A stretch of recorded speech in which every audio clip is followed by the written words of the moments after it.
Hi, everybody. It's Phil Masiello, and welcome to another episode of Crunching Your Growth, where we dive deep into the journeys of entrepreneurs who have built, scaled, and transformed their industries.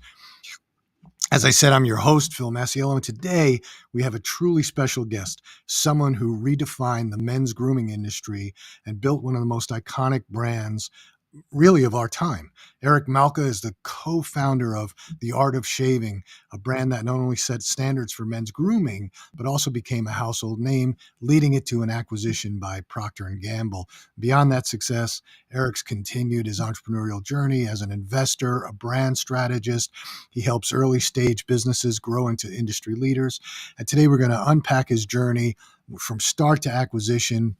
We want to explore some of the key lessons he's learned in brand building and get his insights into what it takes to scale a business today. But I will tell you that in the pre-call that we had together, he said, I created this title for the show called, From Startup to Global Success, The Art of Shaving and Beyond, or How Do I Not Mess This Business Up? And he said that's sort of his mantra. So we're going to talk a little bit about that. I think it's kind of fun to hear that. So, because we all probably think that, right? As entrepreneurs. So let's get him in. Eric, thanks for joining us. Getting a positive, that's funny. I appreciate you taking the time to be with us tonight. And if you could just take us back to how it all started for you, as far back as you want to go, and really let's start with that, and let's really get into sort of how you built it and how you did it. Well, first, thanks for having me. I've enjoyed our conversations. I had an interesting start. I finished high school, dropped out of college, had zero prospects for myself, lived in Montreal in minus 100 degrees weather. And I decided to take a Greyhound bus to New York City at the age of 17. I arrived at Port Authority with $100 in my pocket, both scared and excited, no green cards, barely any education. And 24 years later, I sold my company to Procter and Gamble. So it was an incredible journey. I mean, 24 years. Lot to talk about in that span of time. What were you doing? You show up with $100. I grew up in New York, so to me, I think somebody shows up at Port Authority with $100. I'm not sure what year that was. I'm going to estimate that it was probably in the 1985. 80s. Yeah, 1985. in the 80s, it was still a Crack little, was cheap. huh? Crack was cheap back then. Yeah, crack was cheap, and Times Square was still what it was. But it's still $100 is not a lot of money. So Not a lot of money. No, I had a cousin in New York City that had a clothing company. He gave me a job. He let me stay at his place, paid me $150 a week to work in the garment district packing boxes for him. ah, So, you got to do what you got to do. I was oh the yeah, happiest guy ever. yeah. I was overlooking the Hudson River from my packing station, living the dream. Living the dream. And then how did it go from that to start building something in men's grooming? Well, fast forward a year and a half later, I had an opportunity to move to the Caribbean, where I really started as an entrepreneur. I was an illegal alien for 6 years, and I was told I couldn't get a job, but I could start a company and earn profits from it. So that's what I did. My first company was in the surf wear business. I was making shorts and bathing suits on the island. That morphed into becoming a manufacturer in Puerto Rico of clothing and equipage, backpack basically. Made some money there, got tired of living in the Caribbean, and made my way to Miami in '93. Invested everything I had into a new business to sell music through mail order. Failed miserably. Lost everything I had. Met my girlfriend the day before I closed the office, and together we moved to New York about 8 months later to find opportunities. And Miami was very different back then. It was. And so we moved to New York in 95 together. I got a job, and it so happened to be for a distributor of men's grooming products from the UK. That's where I was introduced to the category. And my wife was studying aromatherapy and herbal medicine. She started making me this oil to put on my face before I applied shaving cream with a brush from my work. I had the best shave of my life. We decided to start a business, and a few months later, we opened the store. We sold our car and opened a store with the products I could get from my job. We found a way to open a store in Manhattan for $15,000. So On what street was when that? you don't know something's impossible, you have a chance of getting it done. You know. That's 100% valid. But that's unusual. What street was that on? What was the first store? It was 62nd Street between Lexington and Third Avenue. Oof, that's cheap It was rent. a tiny store. My wife found the store; she loved it. I went to visit it with the landlord's broker, and we put on a big show. Like we're these husband and wife entrepreneurs. He didn't even check our credit. We later found out 7 businesses had failed before us in that Wow. location. So they Yeah. couldn't give it away. We made it work, though. We made it work. Yeah, that's great. Yeah, it's a Even you're a New Yorker. Even a newspaper stand failed in that location, oh my God. and they I mean, never it's a great area. I wonderful. can't picture the exact um, store, but it's a great area. And in New York, it's so unique in the fact that when people find a destination that they want to go to in New York, they'll go, right? Yeah, Um, there's a pastry shop it's an Italian pastry shop. I grew up in New York. My family was all, and there's an Italian pastry shop that we go to, for the holidays and things like that. It's been around since 1895, but it's on the Lower East Side, but it's on a side street. It's not on Second Avenue or First Avenue, but it's been there since 1895, and people know it and they love it. forever. I've been there. Yeah, yeah. And so, when people when people like things, in New York, they find them, and it doesn't matter. You can make the location work. You're right. And I'll tell you, had I opened that store anywhere else in the country, I don't know if we would have been here today talking about it. We had people coming in and seeing a couple of young kids with a cool concept and just make a token purchase just to encourage us, only to go home and be like, this is the greatest product. I'm going to go back. But the first 6 months were a little tough. We broke even, but the business was pretty slow. It's only when the New York Times wrote a 2-page article in the Sunday Metro section on March 23rd, 1997, that little shop just blew up. I had people from Dallas and LA calling on our phone with the call waiting, when you get 2 calls and ordering products. We were shipping all over the country all of a sudden. So The no pressure. power of PR.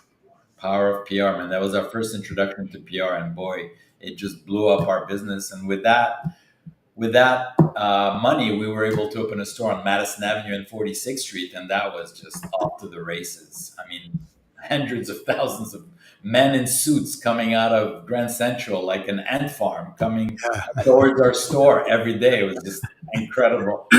yeah. It's a bit of a different location. Bit of a So different yeah, location.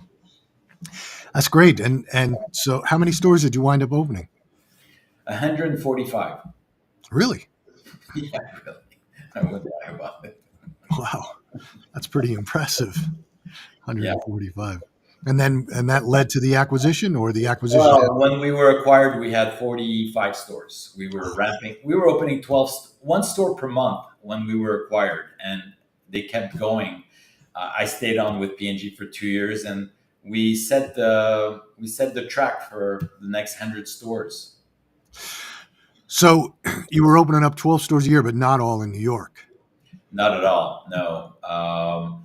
all over the country, wherever we can get like top rated locations in prestige environments, malls, and streets all over the country. We basically scattered the whole country, and wherever we got leases, we were signing leases all the time and opening stores. We were just ramping it up. We were flying at that point. That's Between fantastic. 2005 and 2008, we were just ramping, just growing. Some stores I never even saw. I used to tell I had great people. Don't get me wrong. I'm not like that. But I was joking. They all look the same. These malls and these stores look all the same. So I had great people going and opening them, doing the constructions, then staffing them, and we had a great team. So Yeah, once I think the key to really executing great retail is to really have the model down pat, so that you can open up that sort of because the locations are going to be different to a certain extent, but if you know exactly what you need, yeah, we you know how to do it, and you have to replicate. It took us really 9 years to refine our retail model, and then people think, oh, you started opening 50 stores in 3 years. Yeah, but for 9 years we had 3 stores that we really refined. And then we built a team that could handle that kind of growth, and then we got investors, and then all the pieces to you don't just fly out of the gates, right? You don't just the Apollo 13 didn't just go up the first day. It took 11 years to build it, and then it took 4 days to get to the moon, right? That's what we did. took 11 years to become an overnight success. That's right. No, it's true. I was in the food retail business for a number of years, specialty food. In fact, that was my first business when I was 27, and it was in the Westchester area outside of the city. It was specialty food, similar to Balducci's and Zabar's and things like that, but on a smaller scale. And that was a total disaster. I thought I knew more than I did. It was a failure of leadership, failure of process management. It was terrible. Ran it for 3 years. Probably would have done better if I worked for McDonald's for those 3 years. And then, I wound up selling it, and I came down to the DC area. I went to graduate school, not because I thought that it was going to help me be a better entrepreneur, but I needed to think differently. But while I was here, I got involved with another specialty food retailer, and I made an investment. And I got involved when there were 2 stores, and we spent that time really refining the model so that we understood, because these were 20,000 square foot stores, and we really wanted to understand and make sure we understood the economics and what we were going to do before we started scaling. But that's not, it's not easy, even if you have a great team. I mean, there's so many things in retail that go wrong, especially in food. It's a little bit more complex, and you've got refrigeration and air conditioning and floors, walls, ceilings. It gets very, very, very complex. But imagine the guys that try to do that before they're ready. I mean, that's what I'm seeing every day. They try to scale when they don't even understand their business. This obsession with scaling is a pandemic for entrepreneur. Yeah, I think there's 2 things, in my opinion, that from mentoring and coaching entrepreneurs, there are 2 things that I try to keep them from doing too early.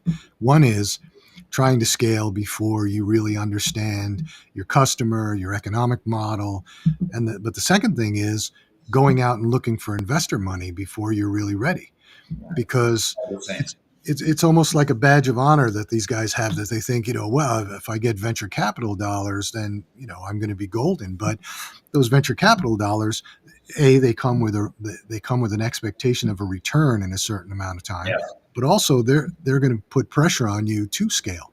And if you're not ready with the other pieces, you don't understand your customer, you don't understand your model, don't understand the economics, you're going to have a problem. I agree. When you go out and get money, you need to know exactly what that money is going to be used for and how it's going to be deployed to get you to the next level. Yeah, and getting the right money. And getting from the right people. Yeah, thank you. I learned the hard way. couple of wolves in sheep's clothing, man. We've all learned that lesson the hard way. They thought I was a kitty cat. I was a tiger. So the joke's on them now. They Yeah, made a lot of money with me, but it was a good fight. yeah. No, we've all learned that lesson a little bit the hard way, but I think every entrepreneur has at some point. So you wound up with P&G, and then you sold, and then what? After selling, well, after I sold the company, I still had to stay on for a couple of years to get my earnout, Yeah, and we did it. They wanted 22% growth, and we delivered 35% growth. I basically told my team I needed 50% growth, so we shoot high and miss. That's the philosophy there. I wasn't gonna, bringing a tank to a knife fight on that one. yeah, yeah. Not gonna lose that opportunity. That was I sweated bullets, but we did it. And then what I call the morning after. That's a whole new experience. If you're lucky enough to get through that whole situation, you wake up the next day, and that's a whole new challenge. I mean, who am I? What am I going to do? In my case, I had a couple of babies crying in the other room. My schedule was clear for the next 10 years, and my dad wasn't around for me when I was a kid. So for me, it was a no brainer. I want to be hands on. I want to be there for their I was a hands on dad. I was the guy at school picking them up, dropping them off, going to the park. Um, and parallel to that, really focusing on my investments, right? If you're lucky enough to get a little bit of money, how do you preserve it, right? You don't want, it's okay to be poor and going up, but it's the other way is not a good, not a good ride. So how do you preserve it? I mean, we're built as entrepreneurs. That's a whole different mindset than an investor. Sure. We're not trained for investing. So I had to really educate myself completely and change the way I think from very short term tactical to long term strategic. And I really studied some of the greats out there, and really, that was my job, taking care of my kids, learning and investing. So, became an investor, um, you know, passive investments mostly, but I take a portion of my capital and I invest in high risk, early stage businesses that I really support with my operational expertise and my wife's operational expertise to disproportionately impact their growth. You know, you were joking about how not to fail. That's my job with these guys, right? It's like if I can, you're good enough to have gotten here. If I can help you not screw this up and let you do what you do best, we're gonna be fine. Yeah, I love that as a mantra, though, how not to mess it up, because you know when when you start a business and you start going, it really is in the back of your mind sometimes. You know, Well, it is, and also the statistics. Like less than 1% are going to be successful, yeah, and all we do is talk about the 1%. yeah, Look at what they did, and nobody's paying attention to the 99% that are, 70% of businesses are not going to be there after 10 years. yeah, That's just incredible. So, what I get from that is how can we help them avoid failing? Because the failure rate is so high. It's not going to get clicks. It's not a sexy conversation, right? But it is useful to avoid pitfalls. I always use the analogy of tennis that the championship is won by the guy with the least unforced errors, not with the guys with the most winners. yeah, It's consistently across the board. You make less mistakes on the tennis court, you're going to win the championship. And in business, if you make too many mistakes, you're dead. And expertise and experience, maybe I can help them make less mistakes. yeah. Yeah, it's a good point. I think Vern Harnish. I think, Yeah, yeah, he's an EO founder. yeah. He was here. He was on the show. I've known him for a long, long time, and he was talking about what he preaches, which is really keeping it simple and focusing on really four things: your team, your operations, your marketing, and your cash flow. And if you keep an eye on those four things, Right. right, then you should be able to continue to grow. And there, when you really start to get involved with young businesses, like we have a marketing firm, yes, but we do get involved with businesses big and small, and we try to. Um, let me take a step back. We're not because of my background and because of the way I think. I'm not a good salesperson for a marketing company, because I tend to talk the companies out of doing things, rather than there's a lot of marketing companies. They'll say, yeah, you want to run ads, we have to run $500,000 a month in ads. And we don't do that, because they'll come to us and say, we want to spend dollars on ads. And I'll say, not the right thing to do. Don't do it. This is what we should be doing. And so, but you find that it's really difficult sometimes to get people to um, I guess, pay attention to what you're saying, even with a pedigree, even with a background. We get involved Yeah. sometimes if we like the business, because we have this marketing backbone and because we have the team. Young companies, startups especially, or brands that are doing 1 to 5 million, they don't really have an in-house team yet. And so we'll get involved. Maybe we'll put a little bit of money in, maybe we'll trade some services for equity, something like that.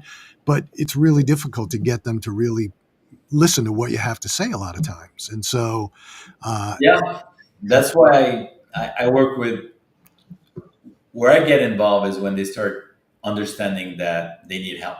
yeah, And, I think one of the biggest issues I see is something you just talked about, which is they're all focused on top line growth. yeah, And that's fine at one stage of your company. When you scale, you want to scale top line growth. But, cash flow is king, right? And profits is essential. And top line is third. They're all thinking top line, let's scale, let's scale, let's scale. And they get into trouble with money and with profitability. And then investors don't want to touch them and they're desperate.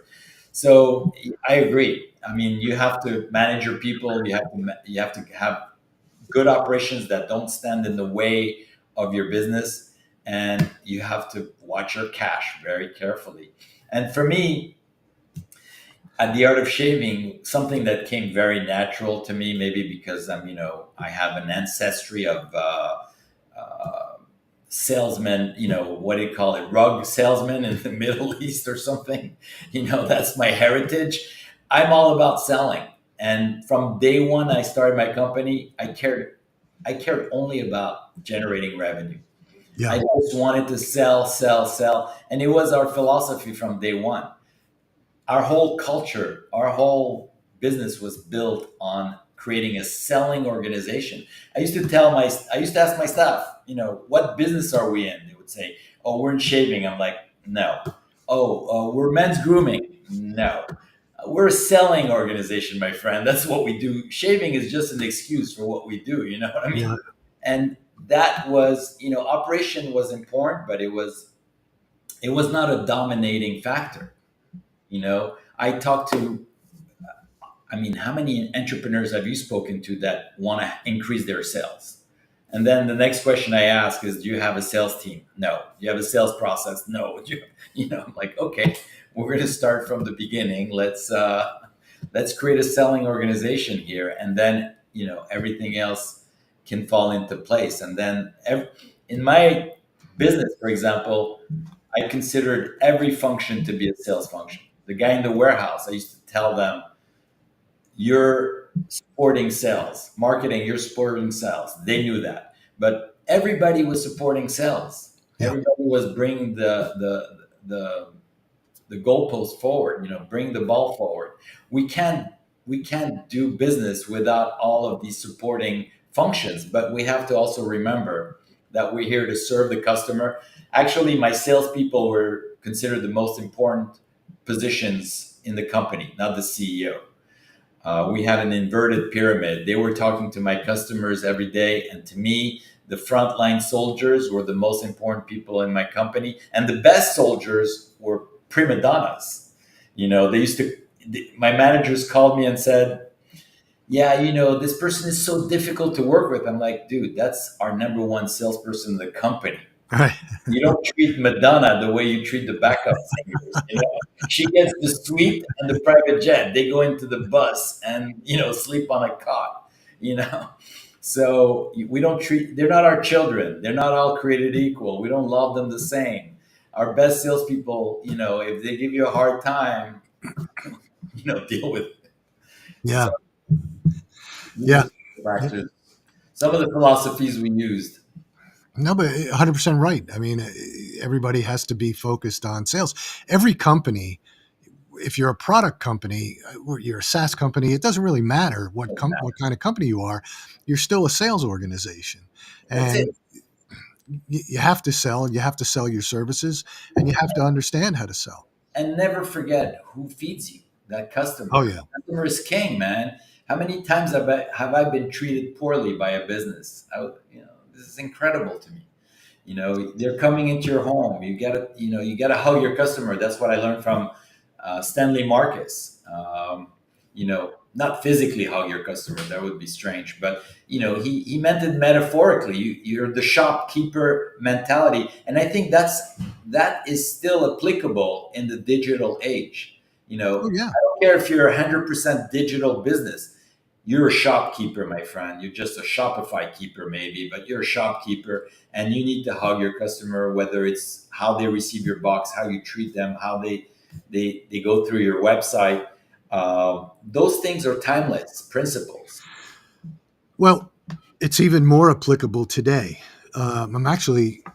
It's funny we should get on this subject because I'm finishing up my fourth book, and this one is about selling today because selling has changed, and we're moving to more video selling, more social selling, Yep. which takes sort of the same approach. Like I came up in HSN, having a brand on HSN and some direct response TV stuff and things like that, and all that sort of moves into today's digital age. But consumers today are not paying attention to the bigger brands and their message. And everybody's missing it. And the smaller brands that are making a connection with their customer, that are essentially hugging their customer using different tools today to get across, they're the ones that are winning and taking away market share, taking away sales from larger companies. The same commercials. I mean, it's amazing to me that the brands that come to us with the creative that they come to us with that want to run on television or want to run connected TV or want to run on online, and we say these messages aren't going to resonate anymore. That nobody wants to know 10% off, 5% off. They want to know who you are. They want to know what you stand for. They want to know, and so that's why the use of micro influencers is so great because using micro influencers, they have a relationship with their followers. And Yeah. so they're sort of endorsing what you're doing. So yeah, you're 100% right in that the model has not changed. We're still sellers. The only thing that has changed is where we are, right? The place. Yeah. That's it. Out of a store, it's online or on Yeah. TV or on video. 100%. But you look at who's winning and you look at some of the retailers today that are losing, and they're everybody's focused on these retailers that are going out of business and filing bankruptcy, and everybody's saying, oh, it's economy, economy, economy. It's not the economy. And the restaurants that are closing, it's not the economy. It's got nothing to do with that. They become irrelevant. Their message has become irrelevant. When has anybody said to you, can you go to the Party City store and pick up, it doesn't happen. There's Execution is everything, man. yeah. And you look Or at Kohl's and the problem that Kohl's is having, and then you go in the stores and you can see it quite clearly. Walgreens, and the retailers are complaining about theft, but at the same time, they've cut the store staff down to nothing. They've just made it easy. They've opened up the doors to thieves and said, "Come on in." And so, they lock the products and, there's no one to unlock it. exactly. So I love people that. get frustrated. They walk out and they go online and they buy it from Amazon. That's a great idea. So So, whoever had that idea, man. yeah, I almost don't blame the guy that had the idea. I blame the guy that approved the idea. You know what I'm saying? that's the CEO. That's the CEO who's Yeah, that complaining. sounds great. Let's put him under lock and key and fire all our employees. Let's Yeah, see how that works out. that's the CEO who made the decision to cut the staff down in the stores, and then they go, "Oh my God, we have high retail theft." You have Like high. Nordstrom. I mean, Nordstrom had the best return policy in the country. It didn't bankrupt them. It made them hugely successful Sure. because people don't abuse it. They like to sleep well at night, knowing that their purchases are guaranteed. Well, every seller on Amazon, we do a lot of work on Amazon, Yeah, and every seller on Amazon complains about Amazon's return policy, Amazon's A to Z guarantee. But that's one of the reasons that customers go there. I mean, when you look at the purchases and who the big marketplaces are, by far it's Amazon. I mean, Walmart's second, but by unbelievably low second. if you're getting 15% return, it's not Amazon's fault. You know what I mean? Yeah, but The blame game never worked. people don't pay attention to it. And Amazon just came out with this great piece of AI infrastructure that you can go and look at the what do you call it, um, the product reviews, and you can look at it and very quickly see what the top reasons that people reviewed, Yeah. what the good and the bad, which I think is great. But reviews serve a purpose, and brands sometimes they complain, "Oh, the customer left this bad review, but it's really not real. It's one of my competitors." Are you reading your reviews? Because I think you have a problem. And they don't pay enough attention to it, and people just complain. They complain about the returns. They complain about reviews. But just like you said, Hard, if you man. have 15% returns on your product, you have a problem. It's time That's to a big focus on that problem, problem. dude. That's a So big problem. yeah. Uh, So yeah. In my last company, we asked people not to. We just refunded the money and asked them to give the. We're in. We don't want to take back a serum or something. We don't know where it's been. We're not sure. going to resell it, so might as well not ship it back to us. Just give it to a friend or put it in the garbage if you have to, but don't return it. Yeah. There's We no think reason most to. people are honorable out there. There's a couple of people that take advantage, but overall, people are pretty honorable and highly appreciative of our gesture, by the way. Sure. I think great customer service is never going to go away, and great customer service is always going to be a difference. And one thing that when I coach entrepreneurs, especially when they're young and they're, like I said, in that 1 to 5 million a year range, I always tell them to call. Get your customers who complained, find them. They're calling you, they're sending you emails. Find Yeah, them and call them. Even though they say, "I'm never going to buy from you again," just call them and find out why they're never going to buy from you again. Find out what oh, they didn't like. dude, And I was doing that. People were shocked. Even when we were a much bigger company, I would pick up the phone, call a customer that made a complaint. They couldn't believe I was taking the time to do that. I'm like, yeah, that's, and I would really give serious conversations to anyone that had a bad review in my company. One manager told me it's the first time in 6 years somebody complained about me, and he was a crazy person. I'm like, I'm just making a point to you that one is too many. You yeah, know, I love you, you're the best, but we can't even have one bad customer experience here. yeah. But you call them up, you let them yell at you for a minute or two, and then you start talking to them, and you get to the root of the problem, and you figure out what really pissed them off. That's But at right. the end of the day, I'll tell you, in my experience of doing that for myself in my own businesses, and from what I see today with the people I coach, you probably got a 55 to 60% retention rate from that. Those people are going to come back because you did call. They'll give you another shot. So 100, almost every time I did that, they said you have a customer for life. That's Yeah, what they said to me. yeah. Good. Was So I worth mean, it all, man. as an entrepreneur, you have to have thick skin. So the customer's upset, so they're going to yell at you. Okay, but they can't hurt you. They're not going to jump through the phone and punch you in the face. No, So you know, no, of course not. And I agree with you 100%. It's all about customer service, man. So it's all about customers. Forget service. that's I was in I had a food business, stores, and then we got acquired by a supermarket chain, and I had to go to work for them for 2 years. And similar to you, I had to do my earnout, but um, I was in charge of like the perishable division, and as well as the e-commerce side, because e-commerce was young then, and they acquired us because they wanted our website and some other things. Anyway, um, you know, we would sit. Every retailer does this. Every retailer, they have a Monday morning meeting where they look at the key metrics, or what they consider the key metrics, and they look at sales, top line sales, and then they look at projected gross margin and some other things. But nobody ever looks at customer count. And I was in a meeting. I was new to the company. We got acquired.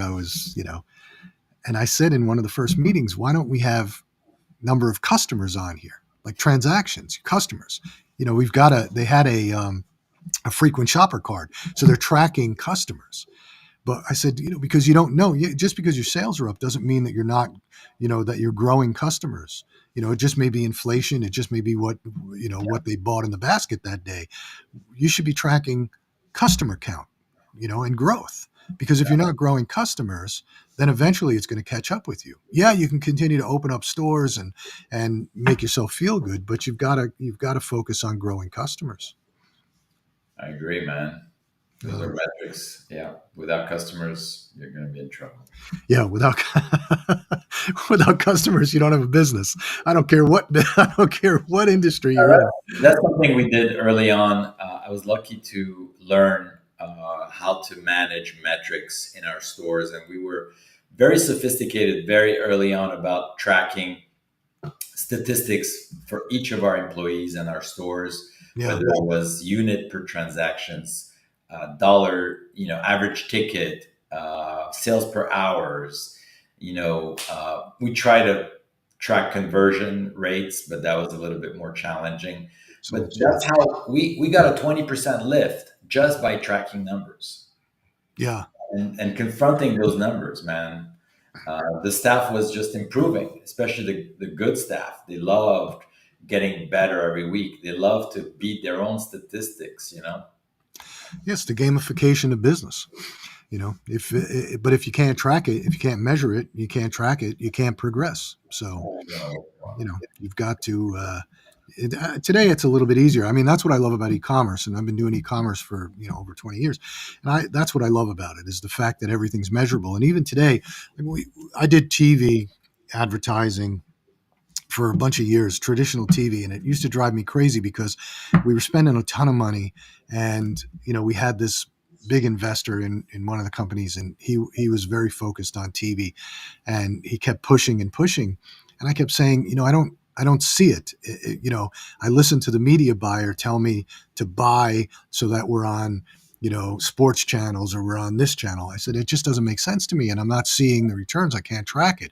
All I get are, this is your impressions. So anyway, today, Yeah. with connected TV going through a demand side platform, it's so much better and so much easier, because I can literally pinpoint the customer I want to go after. And I can see if they interact with the ad. I can see how they interact. I mean, even when you're building ads today, even when you're building videos, you can track where in the video people related and didn't relate. So we've got all these metrics today, and then you just have to. It's almost to the point where people get overwhelmed, where they don't know which ones they need to focus on. But Yeah. I think that we've got so many great metrics that it makes it so much easier to focus.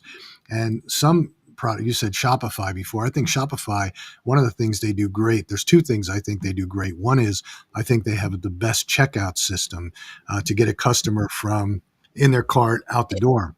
Yeah. But secondly, I think they've built a phenomenal dashboard, and we do a lot with.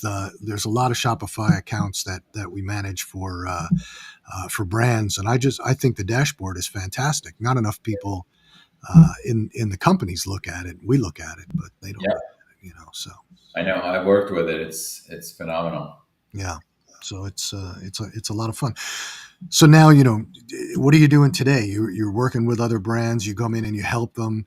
You're Yeah. investing in other I'm brands. building a portfolio of brands in my space: luxury, beauty, wellness, and grooming.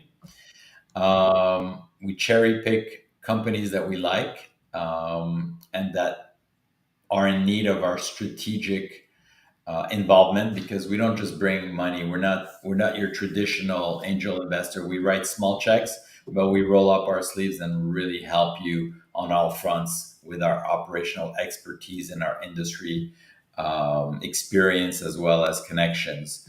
So it's really gratifying. I work with some fun founders that are trying to achieve the dream, and we walk along with them. We sit on their shoulders and try to help them navigate this journey of scaling their brands. Creating iconic brands is really what we're into, and it's fun and fulfilling. Hopefully, it'll also be financially rewarding. We've made money with it, but we have to be patient, and it's a long game. It's a risky game, so we don't put crazy amount of money behind it. We want to get them from about $1 million to the point where we bring in VC money, and we sometimes add more money of our own alongside with the VCs, and then we're off to the races, try to help them scale. So what size companies? I mean, how early stage do you get involved? They range between 1 and 5 million. Um, I we just closed on one today, actually, or yesterday. No, today. Sorry, and they're just under 1 million. They have a challenge in front of them. They have a huge opportunity in front of them, and our goal is to help them navigate. They lack some business acumen, some experience, and that's the gap we try to fill. Yeah, Um, it's a lot of fun for me. I love, people tell me you should get involved with big businesses and get on board. I'm like, I'm bored with that. I like the underdogs. For me, it's all about helping those that are being neglected by the VC world, and identifying the ones that I think can win and the ones that we can really impact. yeah, Is what I'm doing. yeah. I think that's great. We're very similar in the fact that we have some very large companies, billion-dollar companies that we work with, and that pays the bills. And it keeps my staff on, and it keeps everything flowing, which enables us to get involved with smaller companies. But like you, the bigger companies are not as interesting because they're going through the motions of what they know and what they've done, and they're just going to continue. Every once in a while, they put a little bit of a they never really make a pivot. They sort of make small shifts. But the smaller companies are where it's more exciting and where you can see the results of your um, advice, capital, Yeah, that can help them a lot clearer. So, 100%. you know, And also, there's a lot of players out there with big pocketbooks playing at a different level. sure, I've always done well being a big fish in a small pond. sure, So, trying to be one of 1,000, I'd rather be, important. When I work with a CPA firm, or I work with a law firm, or hire investment bankers. When I hired Goldman Sachs, it was the biggest mistake. I told everybody I'm a small fish in this big pond. I'd rather work with the principal of a medium-sized firm, and you get much better quality, much better service. And that's sure. what I'm doing with my platform, is to work with people that feel blessed that I'm paying attention to them. They value our involvement. And, for me to get involved, I have to value you know, um, their intelligence, their values, the way they approach business, that they're coachable. They're going to we're minority investors, so we want people that are going to listen to us, and that have a little something extra, something special. Yeah.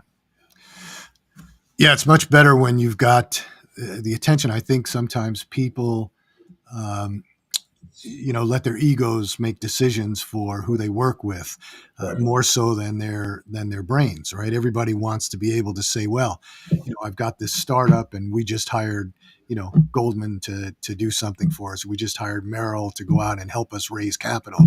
Right? It's not the right thing to do, maybe for you. Right? You're a $10 million business. What are you doing? Yeah. And we, early on we were talking about raising capital before and getting burned, but one of the things that just drove me absolutely insane was we did a raise of about 11 million on one business one time, and the legal fees to build the documents, when we got the final bill, I nearly lost it. I said to myself, this whole thing is just, is just a racket. We had to use, because we got pushed by one of the investors to use this big Washington D.C. firm, and I was like, we could, I could have gotten this done for a third of this price. So No, I know. I know. When I sold my company, they asked me to. They wanted me to hire the biggest firm in New York, to bring big guns to the table, and I did it, yeah, and it was a big bill. it But was a big bill, I'm sure. that's it's bragging rights, right? It's bragging rights. I'm I not made a so quarter sure. million dollar check to a law firm. Yeah, that never sits well with me. I'm cheap. I'm cheap as I can I be. I know, I watch know. every penny, you know. And I you gotta laugh about it, man. It's oh no, you do. water under the bridge. I'm very conservative. My motto is I hate wasting. Yeah. I don't mind spending. I hate wasting. So it's all about the value proposition. But sometimes you got to play the game. No, no Be in the question. game. Especially when you have investors, because it's not your. You got to go to the big leagues, man. Yeah, you're in the big leagues. I have P&G in front of me. I got to bring some big law firm. Yeah. So my lawyer would have done a great job, but I had to tell him, listen, I can't bring you into this one because they want me to bring the big dogs. We got a couple of building a luxury brand from scratch to global success is truly inspiring. Eric's journey shows what's possible with vision, and fascinating insights from Eric. Thanks for sharing. So, a couple Thank of you. comments coming in from people, Appreciate that. which is great. Usually, we get a little bit of questions, but yeah. So what's next? What's on the drawing board? We've got about 5 minutes, so let's we can Well, start. listen, I have a book. I published a book last year, which really details my entire story, but really delivers tangible principles and elements that hopefully will help entrepreneurs avoid some of the pitfalls and increase their odds of winning. I continue to mentor entrepreneurs and sometimes invest in companies. Um, that's really what I'm focused on right now. Doing a lot of podcasts. I'm speaking at universities. I brag a lot about the fact that I'm getting paid to speak at MIT, which is, you know, shamelessly bragging about it. Hey, uh, go you ahead know, and brag. like me to be able to speak at MIT and it's pretty sweet. So I just want to impact. I mean, my whole thing is, how can I add value to the next generation of entrepreneurs? And this is one of the ways I do it, spreading my message. I try to have a different message than we're hearing from other people. I try to be different, and it's based on my own experience and my own thoughts. So, any way I can reach entrepreneurs, whether it's through my books, one on one, through podcasts, speaking in front of audiences, This is how I spend most of my time, and we'll see where it goes. At least I'm having fun, and it's very fulfilling. What's your book? It's called On the Razor's Edge, and it's a pun because obviously I'm in the shaving business, but it really speaks to how entrepreneurs are always on the razor's edge. One false move and you can get cut.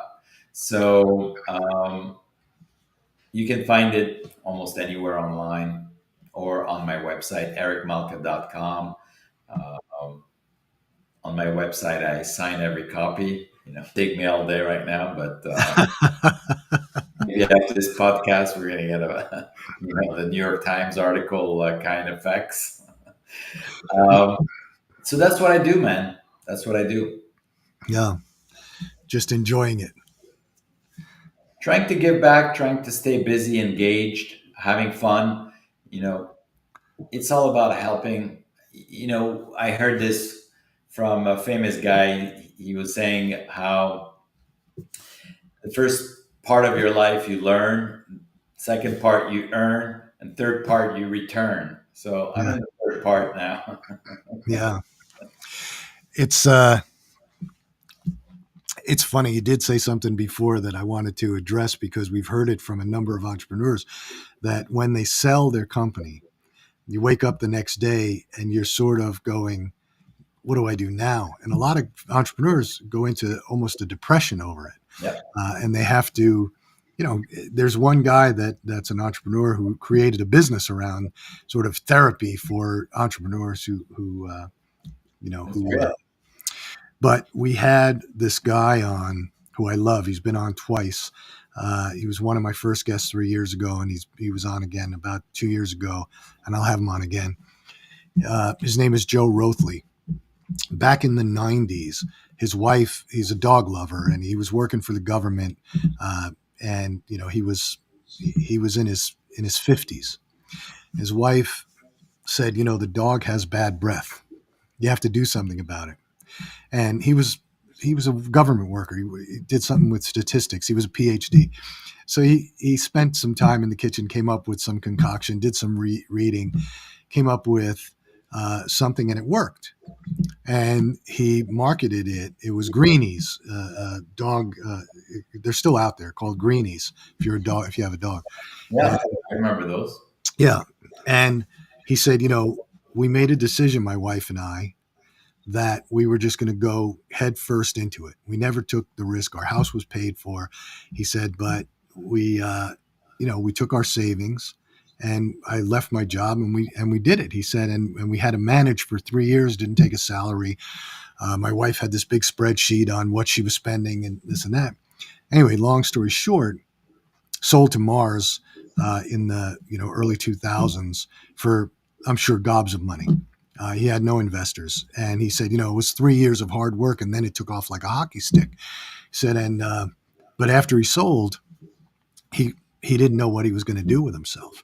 And now he went on vacation somewhere in South America, and he said, I walked through this town where people, two pieces of cardboard and a piece of metal became a house, and so that became sort of what he did with his life after that, and that turned into actually another business because he just launched a line of power tools in Lowe's and Home Depot, and he's 80 years old, which I love. So anyway, That's I great thought stuff. it is a Yeah, great, you never know. There's only one destination, man. yeah, that's right, The bus terminal. that's Otherwise, right, it's a journey. It never ends, and that's what I try to preach. Enjoy the journey because when the journey's over, the fun's over. yeah. So they can reach out to you on ericmalka.com. We'll put that Yeah, in the description so that everybody can see it. They can find you on LinkedIn, I'm sure, and um, 100%. yeah. So I'm around. I appreciate you coming on, and what an incredible conversation. Really, really great learning from building an entrepreneurship, revolutionizing men's grooming. So I think it was a really good conversation. I appreciate you taking the time to do it. Thank And yeah, and we'll put all the information in there, and people will be able to find you if they want to. But Absolutely. thanks again for coming on, and really appreciate you taking the time to do it. Thank you for having me, man. I enjoyed it. All righty, and we'll see you guys next week.